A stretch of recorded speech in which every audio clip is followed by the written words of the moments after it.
State Senate debate with, starting on the left, Democrat Jim Crawford, in the middle, Republican Art Linares, and on the right, Green Party candidate Melissa Schlag. If each candidate would like to start their opening statement, we're going to start with Art, go to Jim, and Melissa. Again, you have 3 minutes for your opening and closing statements, 2 minutes to answer the questions, and 1 minute rebuttal if necessary. Art. Thank you. Can you guys hear me out there? Okay, great. Well, thank you very much for having me. Thank you to the Morgan Political Society for carrying out this incredible tradition. I think it's very important. And I'd like to thank Representative Crawford and Melissa Schlag for attending, and thank all of you for attending. And I'd also like to take this opportunity to thank everyone that has put themselves in harm's way. Veterans that have made the ultimate sacrifice and served in active duty, to provide us this freedom to debate these issues, to talk about how we can make Connecticut a better place. My family escaped a place where freedom and liberty did not exist. And they did so they could provide their children the opportunity to achieve any dream. And that's why I'm running for state senate. Because I believe that every generation should have the opportunity to live a better quality of life than the one before.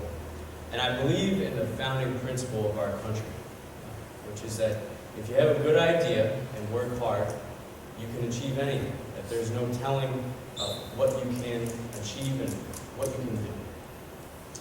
Now, like most people in the audience tonight, I grew up here. I graduated from public schools in Westbrook.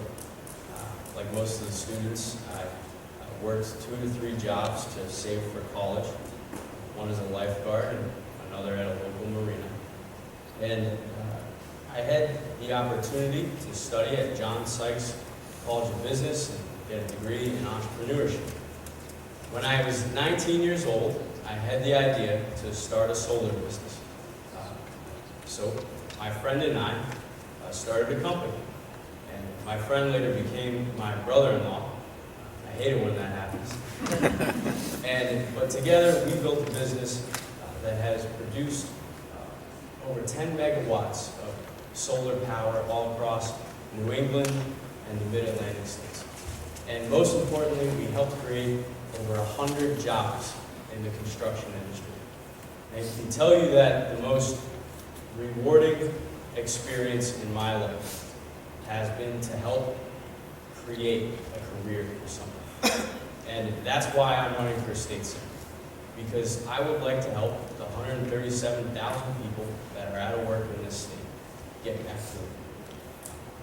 I also believe that we can use a fresh perspective, some new ideas in Hartford, and I believe that I have the energy, the motivation, and the passion to serve you as your state senator. Mr. Crawford. Thank you. I also want to thank the Morgan Club, and it's always gratifying to see students who are engaged and involved and ready to participate in the process. That's what it's all about. I am a lifelong resident of Westbrook, and I didn't even go very far away to go to college. I went to Providence College, a little ways up the road. And when I graduated, I was commissioned as a second lieutenant in the United States Army. I had the good fortune to be part of an innovative and groundbreaking program in cultural diversity that was a key issue in those days because there was a lot of racial tension in the military that kept them from fully completing their mission. For me, it solidified a yearning to become a teacher, and when I did leave the military, I began a 37-year career as a public school teacher in Westbrook. I taught social studies and English, primarily social studies, and I tried as best I could to instill in my students a sense of responsibility, a sense of civic pride, and an understanding that what you give back to the community is what helps build the community. I help the kids, I think, build skills to be able to be ready to take on opportunities in life that would help them move forward. It's really gratifying to go around the district and see so many of my former students in these 12 towns. Doctors, lawyers, plumbers, landscapers, people who all are engaged, who are all part of their community, who all like to give back and recognize that their community is only as strong as the effort that they put into it. In 1980, I began to take over our family business. My wife and I ran the Naples Motel for over 20 years, and I learned firsthand what it's like to run a small business. Came home from my day job and immediately was immersed in basically a 24/7 kind of a situation. If anybody's ever run one of those activities, you know that you have to do everything from tax filings to hiring and firing to being very effective with a plunger when it's needed. So I became gifted at that, actually. From there, I was part of a large number of commissions in Westbrook, and I was very active. And some folks came to me a few years ago and said, "We'd like you to be on the Board of Selectmen." I helped build more on the stuff that had come before for leaders in our community, and was proud to help Westbrook move forward. An opportunity arose for me to become a state representative, and I learned that there were things that could be done on the state level that would help all of us, even in the entire state, not just in our district. I see this opportunity now to move even farther afield with the 12 towns in this district. Thank you. Ms. Schlager. Thank you, guys. Can you hear me? Testing, 1, 2, 3. How about now? Thanks to the political club as well, and Eric Bergman too for organizing this great group of kids. We all got the opportunity to speak to them in class, and I think that was amazing. One other interesting tidbit is that not one of these guys will be old enough to vote in this upcoming election, which I think is fascinating that they've taken the time to focus on their politics around them. They will be ready to go in another 2 years locally, 4 years presidentially. I am Melissa Schlag, 38-year-old graduate from UConn. I put myself through 4 years of school working in the dining services. I was the student director, and I had 100 student employees underneath me the last 3 years of my school. I moved to Haddam, and for the past 15 years, I've been working as a small business person, carpenter, contractor, painter, and I still own and operate those two businesses today, which has been tough during the campaign. I'm the poorest candidate up here. I also have been involved locally in my government and in town for many years. I've served on various committees, such as the Tax Abatement Committee as chair. I also volunteer my time filming all meetings in town, Board of Selectmen, public hearings, and also some from other towns as well. My belief in openness in government is key to my principles. I also am a journalist for our local civic journal, Haddam Bulletin. I cover government issues and all business issues in our town, and I also do all the graphic layout for that. For the past year and a half, I've served as Executive Director of the Citizens Protection of Public Lands, aka Stop the Swap, which is the group that fought the Haddam land swap. And I spent countless hours up at the Capitol lobbying for free, not for a penny, and testifying before committees to stop this. And I was able to save the state through work with my group, $900,000.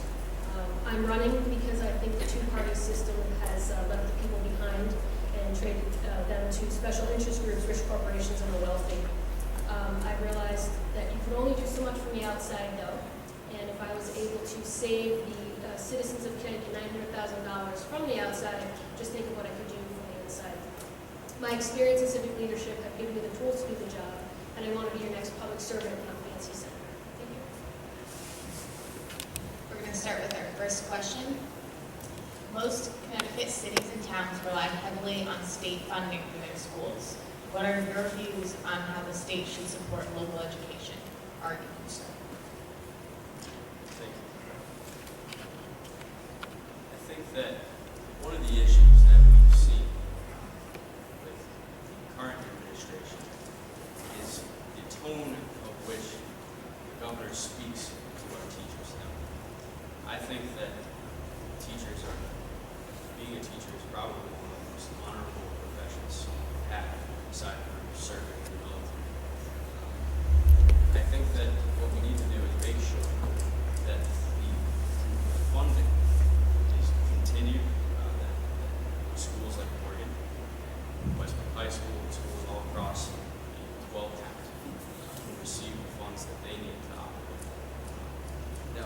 some of the things that some of the ideas I'd like to bring to improve education is to improve the communication between job creators and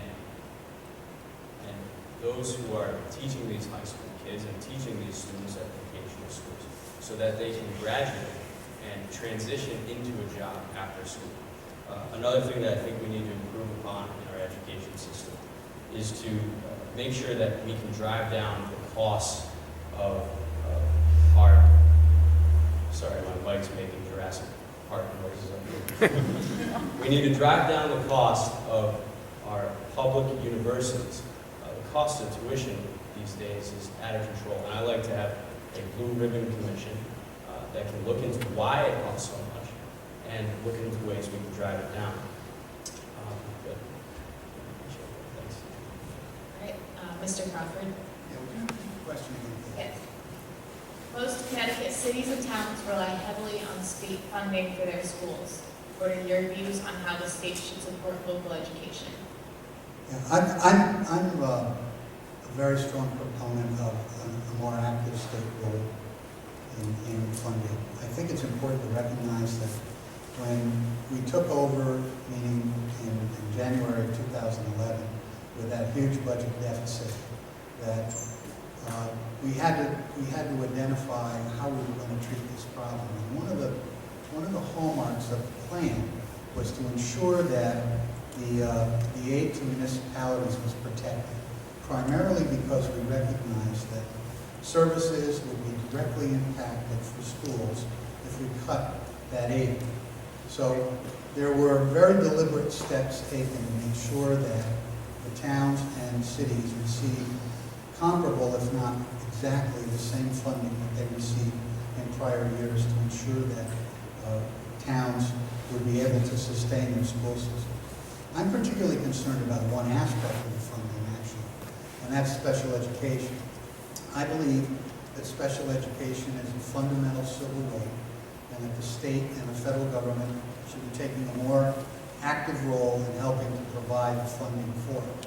I think it's unfortunate that parents have to shop districts to be sure that their children receive the best special ed program. I think it's important to recognize that municipalities, especially municipalities in our district, can be very, very seriously impacted just by having one or two families move in over the course of the summer. It blows the whole budget out of proportion. I think we have to recognize that for the betterment of not only the taxpayer, but also for the most vulnerable citizens in our schools, we need to make sure that we step up how it's funded and there's an equal share by the state and federal government. Thank you. Ms. Schluck. Thanks for the question. I think we not only need to preserve what we've put into the ECS, the Education Cost Sharing Program, we need to fund it fully. Currently, it's underfunded by $700 million. That needs to be fully funded to relieve the burden on the municipalities that are receiving this aid, and that adds extra burden for their infrastructure and the property taxpayers. We actually have a stronger constitution than the U.S. Constitution on education, and there's been actually many lawsuits as a result of failures in our system. Smart kids make Connecticut competitive. I do place some burden on school systems in specific towns. And you guys have here a proposal put forth for a new school. One of my biggest pet peeves has always been when you build a school, make sure you build it so you can build up. We don't need to be continuing sprawling buildings when you can have a building last hundreds of years and you just build on top of it. As a carpenter, you can understand the benefits of doing that instead of wasting land. I also refuse to accept the freezing of teachers' salaries or cutting any educational costs until everyone pays their fair share in the state. Corporations are getting away with murder with corporate welfare, not paying their fair share. That provides a huge loophole into our system. If we made sure we went after the corporations and the wealthiest people to pay their fair share in taxes, then we would be able to fully fund the ECS and give that to our communities. Thank you. We keep hearing about jobs from all of our political candidates. However, you seldom hear specific ideas regarding job creation. What is your proposal to help create jobs in the 35th district? Mr. Crawford, you're going to start. Yeah, I think we made a tremendous step forward with the jobs bill that was passed on a bipartisan basis, 147 to 1. There was a real consensus on how we should go about doing this. Large sums of money have been committed to programs like Step Up, where former military folks can be hired who are unemployed, and a corporation or a small business can receive tax credits for hiring and training that person while they're in the process of learning the particular occupation. We also have a program that will also give $900 in tax credits for previously unemployed people, depending on the circumstance. So it's a hugely important point to look at, and I'm concerned about things as they play out because we've emphasized, and this has been said in other places, but we've emphasized too much that everybody has to go to college. And we don't recognize the talents of so many of the students in our schools who have visual or tactile talents and intelligences. The kid who can take a motor apart and put it back together again is every bit as smart as the kid who can work well with facts and figures in a physics class. So we need to look at our vocational schools. We need to make sure that our community colleges are tuned in to the jobs that employers have out there. And there are hundreds that are unfilled right now because we don't have the skilled people to fill those jobs. And I think a large part of that is this overemphasis we've placed over the last 25 years or so that dictated that everyone needed to go to college. I think that's disrespectful to different kinds of talents, and those students who had those talents need to be respected and their particular intellects nurtured. Thank you. Ms. Schwab? I love this question because I do have many ideas. I hope I can fit them all in 2 minutes. First of all, the Small Business Express program is great. It does provide $100 million to small businesses, all small businesses throughout the state. However, if you compare that with Malloy's First 5 and Next 5 program, I'd like it to make it the last 5. But they currently have given multiple corporations millions and millions of dollars. One example, the richest hedge fund in the world, worth $130 billion, with a B, dollars. They just gave them $115 million to relocate from Westport to Stanford. Is that the best bang for our buck?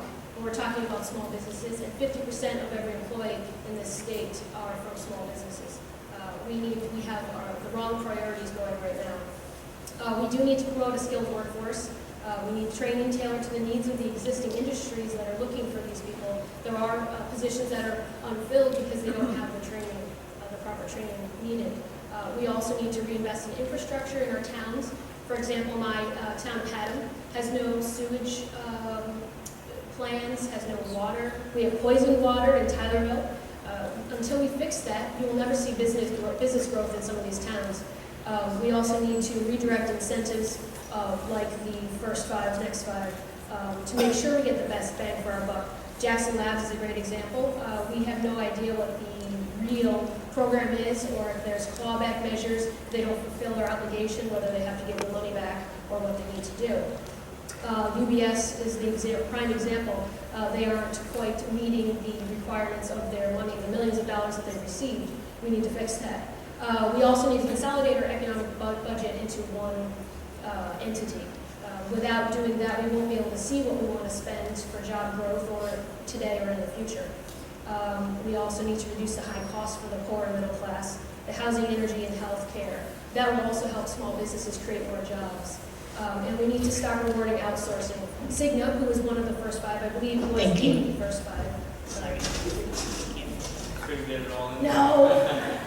Ms. Linares? Yeah, thank you.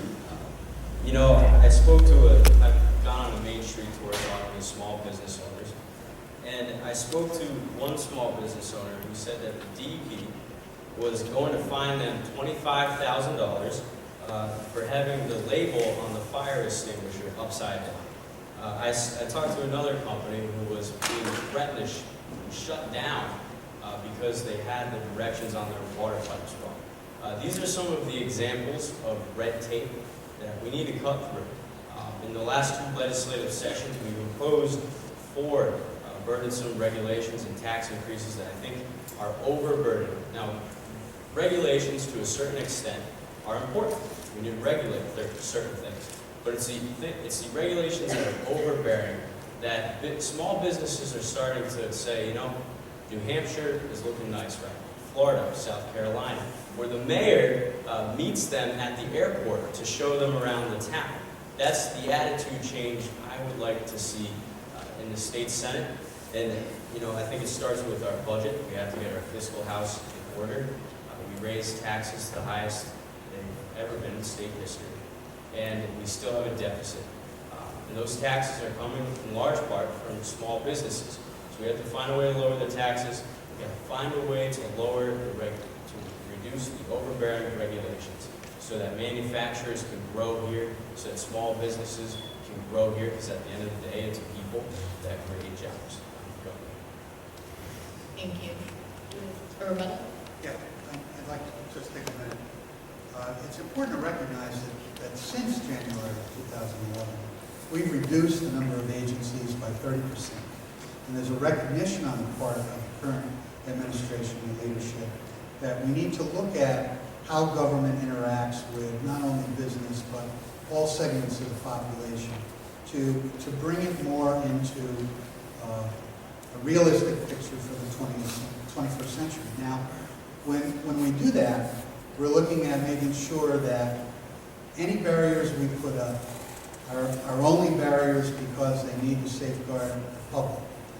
We make sure that we deal with these regulations in a way that will carefully and periodically be reviewed so that we have a firm hand on how we're going to take care of that business. But the work has begun.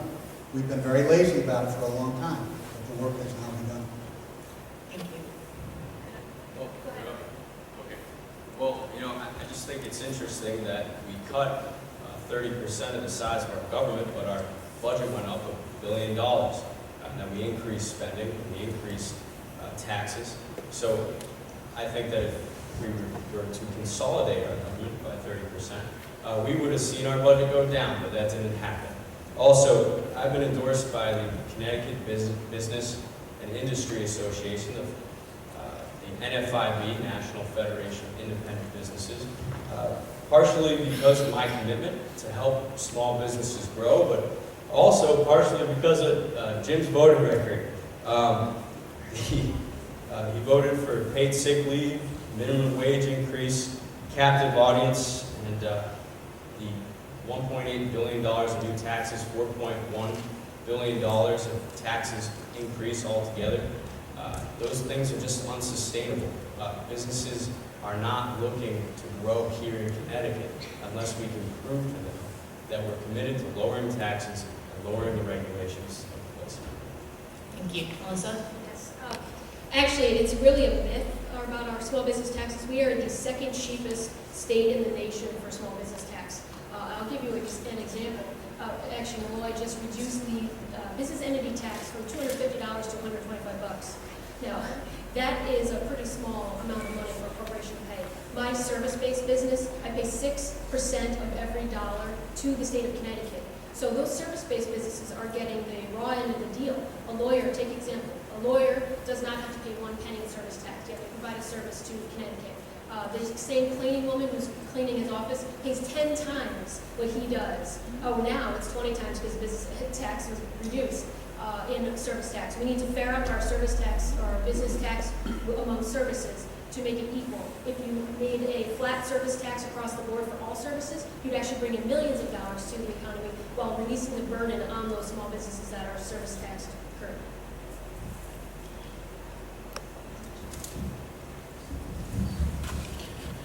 What is most appealing about your party affiliation and what is not? Melissa, you can start. This is a great question. I hate the word party. That's why I'm running on a third party ticket. I think the two parties, again, have left the people behind. The reason why I chose the Green Party is they have the strongest environmental principles of all the other parties. And we saw that this past year with the land swap and the pro tem of the Senate, Don Williams, throwing the whole environmental community under the bus.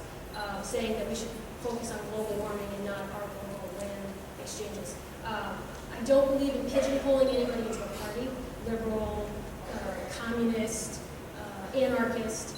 I'm a realist, I'd like to say. It's hard to run when you're not part of a party.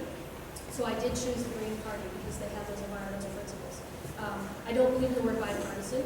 I believe it should be nonpartisan, and there shouldn't be any such thing as the aisle. I am sitting in the aisle as we speak. And I do want to give you this quote. This is one of my favorite quotes. "There is nothing which I dread so much as a division of the republic into two great parties, each arranged under its leader, and concerting measures in opposition to each other. This, in my humble apprehension, is to be dreaded as the greatest political evil under our Constitution."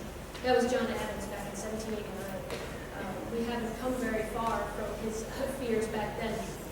I think what these guys are doing at the political club and Eric Bergman has done, I think is great, because we need to all be more civically involved no matter what your party is.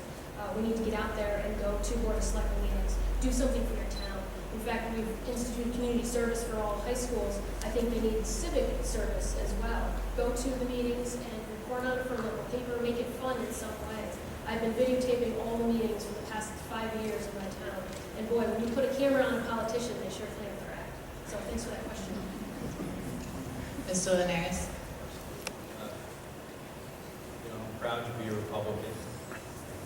One of my favorite aspects about my party is our commitment to philosophy that it's about empowering people, and that we can't create government programs to solve all problems with you.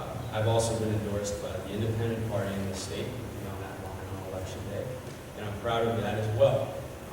I think it's important that people understand that in my campaign, I will put people first before party. And as far as the worst things that you asked, to answer your question, I don't believe in taking a pledge that says you will never lower taxes. And partially, the reason for that is because it takes away your power to collaborate with people at the table.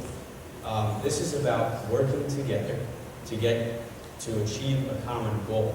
And I think that that's part of the gridlock tension that's taking place in Congress.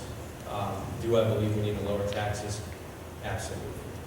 But I think that the only pledge a person should take is to help someone, is to help you, and to solve real problems for real people.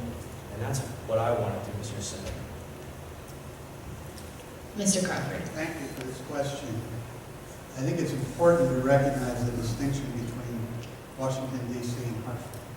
We do work in a bipartisan way in Hartford. I think the jobs bill was a perfect example. I'm very, very proud to be a Democrat for a variety of reasons.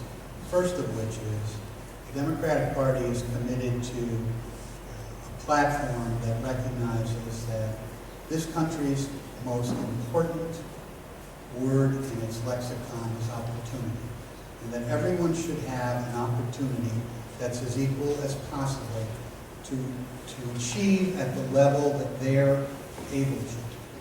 And whatever that level is, that quality of life that they are able to achieve is one that they can be proud of and they can enjoy, because that's the whole purpose.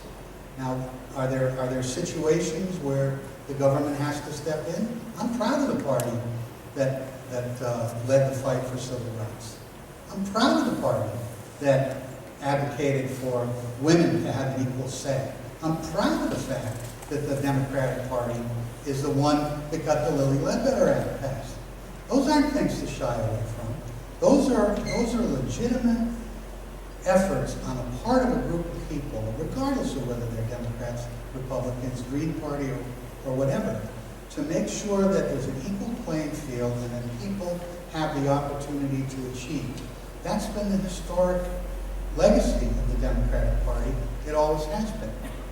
And I think that when we look at those distinctions, we need to remember that there's a very famous saying from the man who came after John Adams, and that's James Madison, who said, "If men were angels, we wouldn't need government."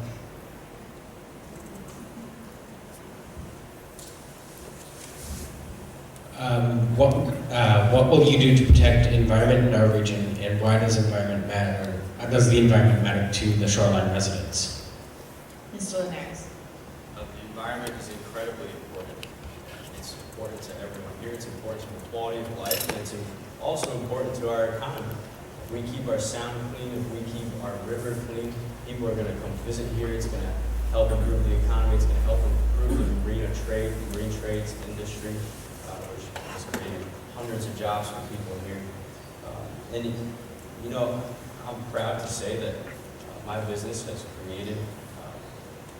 We build solar for a living, and you know, we've created over 35 solar projects that pump megawatts of clean energy into the grid, and it's the equivalent of planting thousands of trees and preventing thousands of tons of carbon dioxide from entering the atmosphere.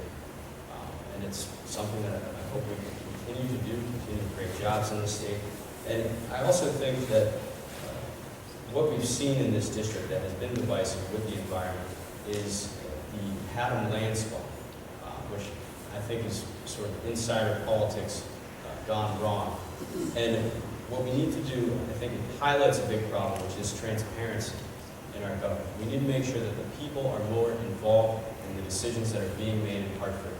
And one of the ideas that I'd like to bring is to allow the people all over the state to look up every single penny of where your money is spent on one website. Not just line items, every single penny. And I think that's one way we can help solve some of the excessive spending that's taking place in Mr. Comfort. Well, we have that capability now. You can look that up. You can look that up now. You can go online and that's not a problem. I think back to your question, this particular part of the state of Connecticut has been recognized by Nature's Conservancy as one of the last great natural places on Earth. And it's a legacy that we have a sacred right to make sure that we have a sacred responsibility that we keep it. I think it's Art's right about the business aspect, the tourism aspect, and he's also on the right track when he talks about green energy. And I'm proud to be a member of the Energy and Technologies Committee that has shown that government can help spur these innovative ideas by providing incentives. And we now, as a state, are recognized internationally as one of the leaders in green energy production. So I think it's really important to recognize that we can live in harmony with nature here. It's our greatest asset. It's what people love about living here, and it's what draws people here to visit. And it's something that we have an absolute sacred responsibility to safeguard. Ms. Schley. Thanks for this question. I again like this one. Our district, right, is in the largest watershed in the state of Connecticut, and unless we protect what we have, we're not creating any more land. So we need to protect what we have, especially our water sources, from contamination, and clean up the contamination that we do have. If you clean up contamination, you also clean up job stagnation. Like I mentioned earlier, if you take care of brownfields in all of these municipalities that can't clean them up on their own, and even the DEP is taking forever to clean up our problem in Tylerville and Haddam. There's $600,000 appropriated for that specific project, but yet nothing's done. Think of how many jobs that could create if we brought that in. That's where you have to have that partnership between environment and jobs. I guess my feeling with the Green Party, again, that's why I'm running, because they have the strongest environmental principles. We need to work on alternative energies. We keep worrying about where our gas is going to come from, getting it from other countries. Well, we're going to have to do that with water pretty soon unless we protect what we have. I have one more quote for you guys. This is a good one. I put my money on the sun and solar energy. What a source of power. I hope we don't have to wait until oil and coal run out before we tackle that. That was Thomas Edison in 1931. I have one more piece.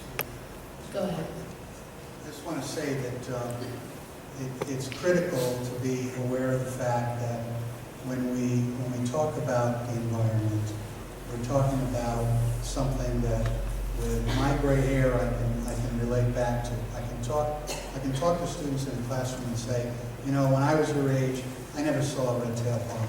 I never saw an egret out on the salt marsh. So I think I have a benefit of age to be able to say, like many of us here, that we see our efforts. They're very tangible, and it shows us what can happen when we're very mindful and we're watchful over this. I'm very proud of the fact that I've been endorsed by the Legal Conservation Voters and the Sierra Club.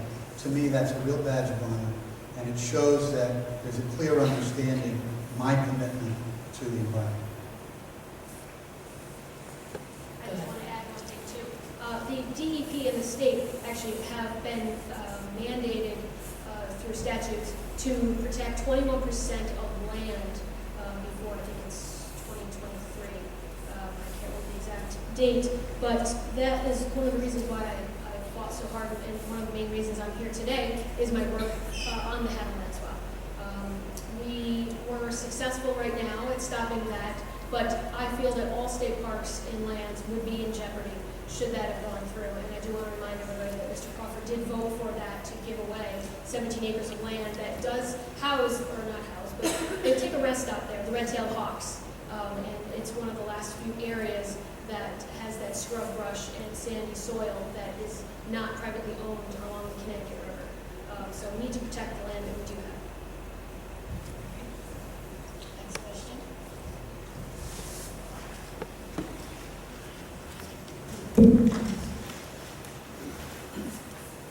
What will you do to make our state business friendly, especially smaller business? Mr. Crawford.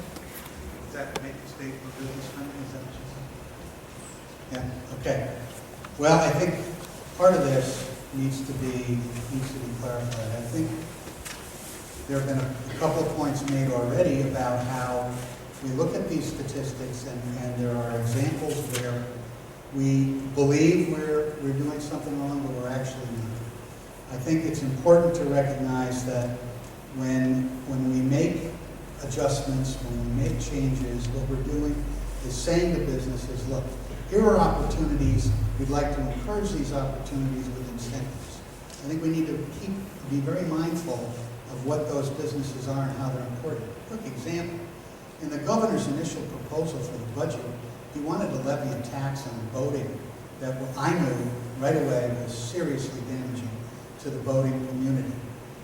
There was a coalition of shoreline legislators who immediately went to the administration and said, this is not acceptable, we cannot do this. That's an example of being able to recognize that, hey, these things cannot happen because we're not penalizing the people who own those luxury boats, we're penalizing the middle-class workers who are involved in all the marina work and the repair work and storage that's involved.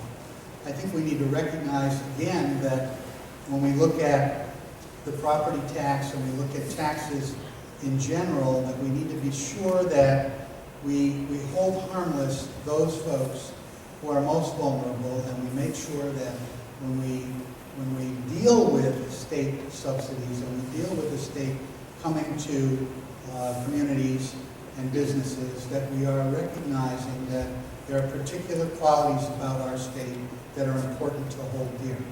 Most of those involve the highly technical work that we are beginning to do, and that makes us more ready to accept those technologies because we've got a workforce to do it. Ms. Schlag. Restructuring the tax code is first and foremost for helping small businesses and improving the business climate. We currently are, like I said before, the second cheapest state in the nation to do business in. We only collect 32% of our revenue, corporate revenue, that the nation's average is 47%. I also mentioned the service tax example earlier, the lawyer and the cleaning lady. I'll put that forth again, that cleaning person or cleaning company that's doing the work, and that this would go for the voters as well, the mechanics and the repairmen. 6% of every dollar goes to the state of Connecticut, where lawyers, accountants, other service-based professionals do not pay a penny. Now, who is more likely going to hire somebody? A boat yard, a cleaning service, a laundromat, a hairdresser, or that lawyer and that accountant? Obviously, we're burdening the wrong people in our state, I think we also need to revisit, like I said, the first 5 program. We need to make it to last 5 program, because we're giving, again, to corporations who aren't paying anything to begin with. And I won't even get into the WWE thing. We also need a tax incidence analysis, which will help figure out what burdens there are on all classes of people and businesses. Without that, we have no idea how it's affecting small business and why our economy is staying. But we will reinvest in small business and the middle class. It's going to drive the economy and create those jobs.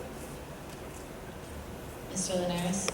Well, I've spoken with a manufacturer that's actually in the district, and he's looking to move all of his jobs to New Hampshire. I asked him about it. And he said it's the overall attitude that we have in this state towards small businesses, manufacturers, and self-employed individuals.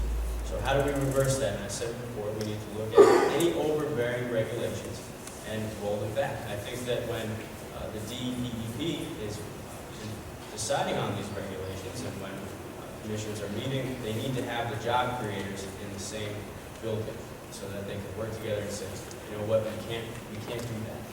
In New Hampshire, one of the things that they do is they work together with the job creators. I think that's a big suggestion. We need to execute on that. It's also taxes. Listen, we're just overtaxed. Small businesses can't take it anymore. Manufacturers can't take it anymore. It is the straw that broke the camel's back, so to speak.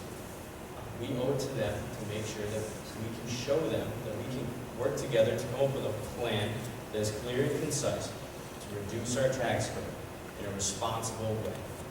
And I think that that would be one of the most important things we can do to prove to our business community that we're confident in them, get more people working, expand the tax base, have more people paying taxes. We can start to solve our deficit problems and maybe start to solve some of our debt problems. But the cornerstone of my argument is to make this state a better climate for businesses to grow on their own. Mr. Crawford? Yes, I want to add one thing to that. One of the most important things to understand about that bipartisan jobs bill, job creators they were a part of it. One of the reasons why it was so overwhelmingly supported was because there were all of the stakeholders at the table to discuss what kind of options, what kind of incentives, what kind of moves on the part of government could help reverse what was perceived to be a very negative climate. We're on the right path to that. We've made considerable progress, and it's a partnership that we need to nurture, and I think that this administration has stepped forward finally and reached out to the business community and has made those accommodations, has listened, and is trying to make those changes that are necessary to improve the climate. Response. The first 5 program, again, you can tell that that's my pet peeve. We gave $115 million to the world's richest hedge fund, yet we only gave $100,000 to Belltown, which is a business in East Hampton, if you guys don't know, has been making bells for a century. And that's the kind of upside-down policies in our tax code that needs to end. We also gave money to Cigna, and the same year that they received or started to receive their $50 to $70 million, they outsourced jobs to India. Unless we stop that kind of subsidies and incentives for corporations that aren't going to play by the rules and pay their fair share, we'll never get anywhere. We'll never help the small businesses in Connecticut. Part of the reason why a lot of the small businesses had to work with the government to get those loans is because of the environment that the government has created for them. It shouldn't be the government that loans businesses. It shouldn't be banks. We need to find a way that we can get banks loaning again. That's one of the biggest problems with our economy right now. And we have to show the small businesses that we can do that. There's a lot of regulations that have been placed on the federal level, Dodd-Frank, that are having banks hold on to their cash. But there are things that we can do at the local level to get banks loaning again. And I think that that is how we can really turn around our economy so that every time things are bad, the businesses don't have to go to legislators in Hartford. Let the economy grow on its own.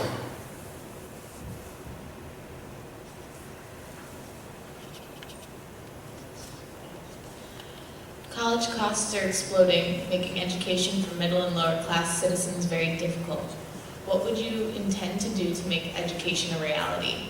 Would you invest in our state university system? Are colleges the answer? Would you also focus on vocational training post-secondary school? Okay, yeah, I think vocational schools are excellent. I've talked to contractors, small business owners who say, man, I wish that we had people right out of high school, right out of these vocational schools that can come and work for me, that are trained to work the right way. And as I said before, we need to make sure that we encourage communication so that people can transition into those jobs. One of the things that you said was, how are we going to allocate more money or spend more money to solve the cost of higher education, the problem that we're facing with that? I don't believe that spending more money is always the solution to our problems. We spend $20.97 billion a year. We spend $70 million that we don't have. I think what we need to do is look at this problem and say, okay, we have a problem with the cost of higher education. How are we going to work together to drive down the cost so that when you graduate from college, or if you just hopefully, if you do decide to go to college, and you're fortunate enough to go, you're able to get a job and pay down that debt, and hopefully we can drive down the amount of that debt. I don't think always spending more money is the answer. Mr. Crawford? Yeah, I think there are a couple of aspects to this that are important to recognize. Part of it I said earlier. When we emphasized, and I think overemphasized, the fact that everyone needed to go to a four-year college, we created a huge competition between colleges and among colleges because there are only so many students to go around. And as the student enrollment lessens because the population, the number of students of college age has lessened, then a lot of money has been spent on programs to make campuses more attractive, to provide activities, to do things that are not necessarily directly related to the education program itself. I think we've done some significant things in the UConn, on the UConn campus. The UConn 2000 has made our state university one of the leading public institutions in the country. I think that's something to be very proud of. I think what we've done with the scholarship programs for students going to UConn is very valuable. I think we need to be very conscious of the federal participation through Stafford loans to Pell Grants. Those are extremely important. We can add to those where needed in situations where students don't have enough to make it. Those things being said, we go back to that argument about everybody has to go to college. We have an enormous number of students who have talents that we don't nurture. And we don't need to spend more money in high schools and grade schools on that. We need to reallocate our resources. If we can have personalized medicine for folks, and that's our dream on the New Horizon, we can have personalized educational programs for our children. Thank you. Ms. Schloss? I think part of the answer to this question is unfortunately a national issue. Some of you out there who have college-age students, children, might have a Parents Plus loan. I think we need greater transparency for the Parents Plus loan. One of the reasons why cost of college is so high is the Parents Plus loan does not take into consideration your ability to pay back. Now, the school or university receives that money straight from the government. They'll just take the money all day long, and as they have the money, they use it as they want. They'll never decrease the cost of college. It's actually buried in the fine print of the loan of the college paperwork. You'll get your papers saying, "Oh, look, Susie has almost a free ride." But if you read that fine print, you're going to be in debt the rest of your life. A lot of the time, where you'll have a student go halfway through, their parents won't be able to pay those loans back, and she has to drop out, and then all of that is for naught. We do need stricter guidelines for getting those loans, and that's to help both the parents and the students and colleges. That'll drive down costs. I also agree that we need alternatives to traditional college, trade school investments, advanced training for other students, also for even older students who might be in the workforce already after high school who want to get into a trade. We should provide them some assistance and Pell Grants as well. Not everybody needs to go to college, I agree with that. Another point? Another point? I neglected to mention something I think that's important. I'm a proud co-sponsor of an act called the Mechanical and Manufacturing Internship Program. Here's an example of needing to look at regulations and update the way we interact as a society and how we interact with employers. There was a law in the books that said if you were 18 years old, you were eligible to work in a manufacturing situation. But if you were under that age, in order to be able to work there, you had to be enrolled in a technical school. We have a large number of students, 16, 17 years old, that would very much benefit from an internship program over the summer or even during their school year to learn about a career, to get some training, to see if they'd be interested in that. It's a perfect fit for employers who would like to see what kind of skills the student has and whether they have the work habits that are necessary. So that's a perfect example of how we can go about looking at these things and enhancing the opportunities. Thank you. Mr. Linares. One of the stigmas right now in manufacturing is that somehow it's a dirty job. It's not the case. It's an excellent career. And one of the things that I would like to do is go to the high schools, go to vocational schools, and personally make sure that we fill the 1,400 available positions in manufacturing so that we can get people working again. I also think that, going back to education, I think that one of the problems we have here, it's a good problem to have, but we'll fix it, is that we have some of the best colleges in the country. People come from all over the world to go to school here, but then we have one of the worst retention rates of 25 to 35-year-olds in the country. I'd like to support the, how much time? 10 seconds? We'll get into that. We need to support keeping young people here so they can find a job here and have a career and raise a family. All right. We're going to do closing statements now. So, Art, you can begin. Well, again, thank you to the Morgan Political Society. Thank you to Representative Crawford and Mr. Schlag for coming out tonight. I would also like to take this opportunity to thank all those who have helped on my campaign over the past 6 months. It's been an incredible journey and a wonderful experience. We've knocked on over 7,000 doors over the course of the past 6 months. I've worn down 3 pairs of shoes, and believe it or not, I actually went through a car. It's been an incredible experience, and I think that it's important to know that my philosophy on government is that I want to represent you in Hartford, that when I'm sitting there and I'm about to vote, I would think about how if every person in this district had a chance to vote, what decision would they make? And to me, this election is about helping solve some of the problems that I've seen across this district, which the main issue is jobs. How are we going to get people back to work? And that would be my main priority. The second thing is that we're taxing and we're spending too much. My commitment to you is that I will work tirelessly to find a way to lower the tax burden, not just on income, but also on gasoline, on food, on clothing. We have the highest tax increase in our state history, and we still have a deficit.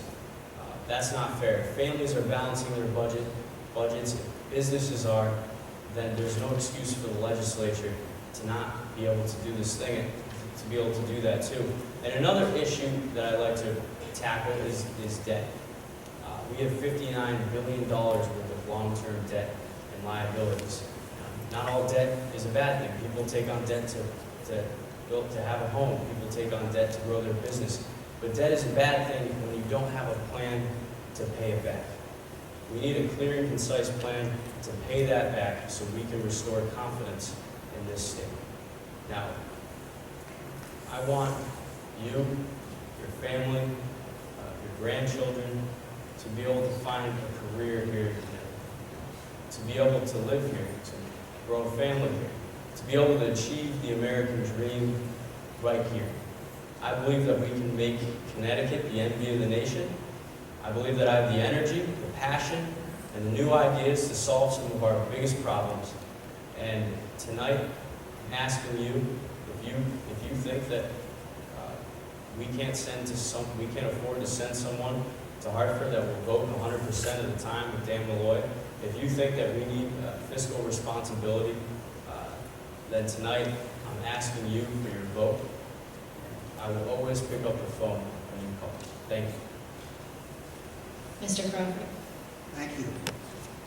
I think there's one word to sum up what I'm offering, and that's service.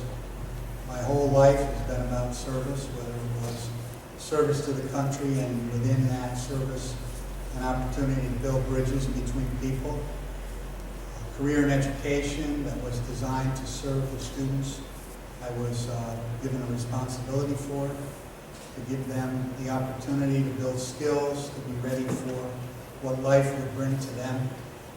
The service that I was involved in the service industry that my wife and I ran in the small motel. I know what it's like to work hard. I know what it's like to deal with the government. I know what it's like to deal with the public and to provide a product, to market a product, to do all those things that are necessary to make a business successful. I served my community in a variety of ways on commissions and boards and civic organizations, and I feel as though, as a member of the Board of Selectmen, I helped build on all that legacy that has been so rich in the town of Westbrook and allowed for us to have such a terrific quality of life. I've only begun my service to the state. I've only been there for one term, but I'm proud of the fact that we're finally facing things head on. We had a $3.5 billion deficit. We inherited it. That was not made overnight. We would not throw, there's no way to cut our way out of that. What we did was, we made sure that the safety net was in place for our most vulnerable, primarily children and seniors. We made sure that they were not the ones who had to bear the brunt of this recovery. That being said, we got $1.6 billion in concessions from state workers. The job has just begun. This is years of neglect. The governor has a plan for the deficit. But you know and I know that you can't deal with a deficit when you don't have enough income to operate. So once we get this under control, once we have a handle on this, there's a plan in place to deal with the deficit. It's there. And we know that we will deal with it. Yes, we did have a shortfall on the budget. Folks, it's 0.7%. 0.7%. That will not be dealt with a rise in taxes.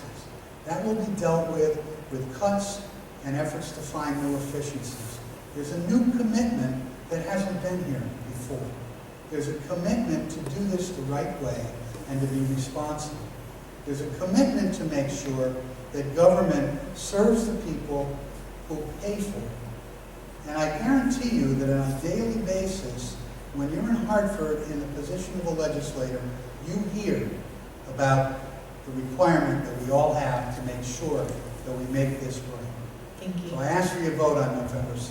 Thank you. Ms. Shalom. Sure. I'd like to thank Eric and our future leaders.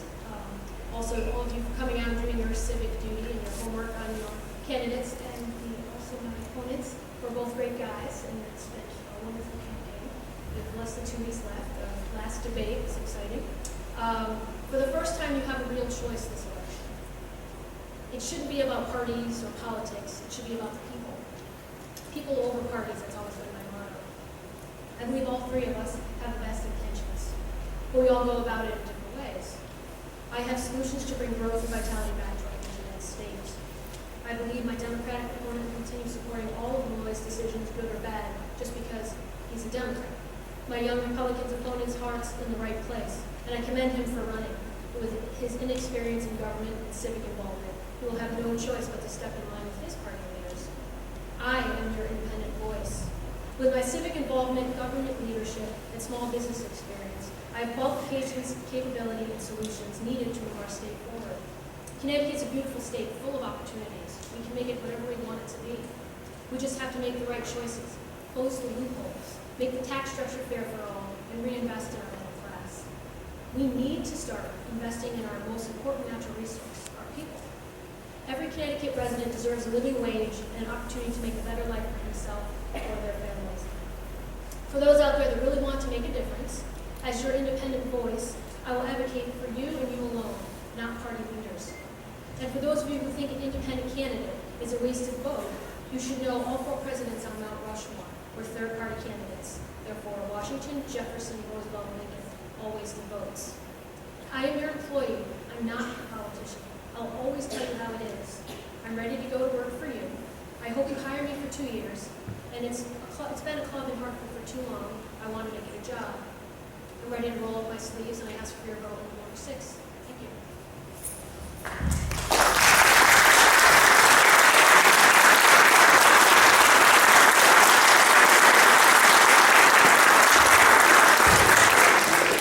Now, before we finish, I'd like to thank Mrs. Hagnes, our principal, for allowing these debates to go on, and as well as Faye Abrahamson of the Clinton Patch for broadcasting this publicly, as well as everybody who came out here to show their support. And I believe my partner, Kelly Murray, will be able to take it from here. We'd like to thank you all for coming out to listen to what our candidates had to say today. We'd also like to thank every candidate that came out to support the political club and the politics in general to get their message out. Thank you for coming and supporting us. It really does mean a lot. And please go out and vote. Your votes do count. So in the upcoming weeks, go out and make a difference.